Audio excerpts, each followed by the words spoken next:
Good day everyone. So the takeaway from today's video is that you must really enjoy 3.8 because I don't think we are going to get any more significant Kokomi content for the next 2 years and so on. So this is your last chance to really enjoy the character, and I will be diving into a bit of the 3.8 event to give a bit of context to my reasoning and so on. So if you don't want spoilers, now's your chance to click off this video.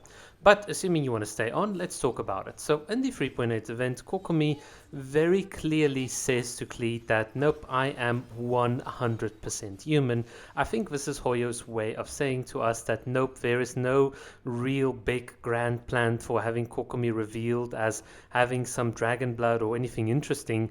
I think what this entire event and the way also in which it was structured and so on has taught me, or is kind of telling me, is that Hoyo doesn't really have any long-term plans, and I never really had any long-term plans for any significant content of Kokomi. So let's just kind of think this through a bit. What happened with Kokomi? On her release, she didn't really sell well. So immediately, if a character doesn't sell well, do you think Hoyo is going to include them in a lot of the future upcoming events? Not really. So this is kind of interesting. If you look at characters like Klee, who's always been featured on the summertime events, or characters like Ito that must be in every single Inazuma event, or Kazuha that just has like too much story. It's like, come on, just give some other characters a chance.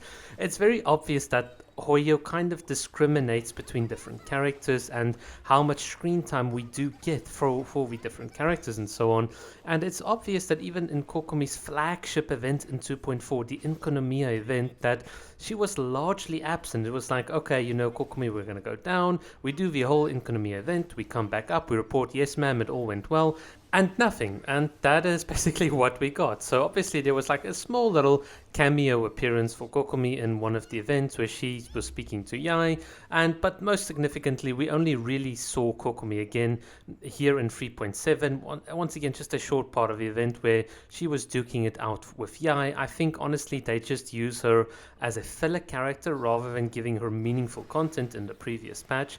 But in this patch we obviously finally get a bit more detail. But what this kind of really tells me is that with the uneven and unfair representation between different characters, and Kokomi is by no means just the only character that suffers from this, it's very clear that Hoyo probably haven't put in any long-term thoughts or plans for Kokomi. She is just, the human that is governing Sangonomiya Island. She is a hydro user, so it might perhaps be explained that because she's got this hydro vision and she's really in tune with nature and whatever, that is easy for her to breathe underwater or to have schools of fishes dancing around her. Nothing really, really special, and that her eyes and pupils might just be because of the Sangonomiya bloodline, which in and of itself would be, I think, what Hoyo would tout as the explanation. I think a lot of us looked at her design, her constellations, and the entire story and lore of Inkonomiya and thought, well, maybe there is something more to this. And I'm honestly afraid to say that with the way in which this game has evolved and so on, we're not really going to get any of that. So instead of giving us bits of more character lore or trying to expand on characters, Genshin decided, well, we're going to develop a card game instead and neglect our characters for that. So it is very obvious that the direction in which Hoyo wants to take the game is one that, even though they say characters are the content, it's one where characters are more ancillary to the content. They are used as promotional material for the game rather than actually telling a deep, interesting story that could allow you to enjoy your character and have a more fulfilling experience in the game. So this is really the conclusion I came to. So it's not, I don't really want to sound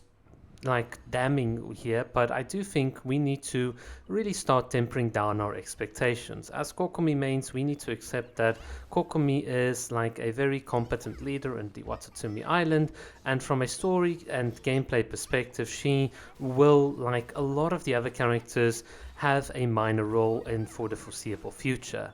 I do think it is kind of a waste that the current leaks for Fontaine show. The people that leaked the current Fontaine underwater diving mechanics and so on, they all used Kokomi. They had to leak Kokomi. Kokomi was the character that was most associated with water and diving underwater, and it is just so interesting that I think Hoyo is perhaps not even capitalizing on this, that they're not actively thinking, we've got like the quintessential character for underwater exploration, and so far from what I've seen, and of course this is digging into leak territory, it doesn't seem like they're capitalizing on it. I think the current event is Hoyo's way of saying, look, we're going to sign off on the character, we've given the people that like Kokomi her chance, and that is it. And to me, that is very, very disappointing. I would have loved Kokomi to have featured in an event where she showed you how to dive as a traveler. It would have been so, so, so awesome. But in any case, at least the best thing that we've gotten from this event was the Ara Ara from Kokomi. And I think for that, I'll be good for the next 100 years thanks to DJP voice actor. That's just, oh, thank you very so much. But yeah, guys, that is it from my side. Let me know what you think about all of this. Thanks for watching.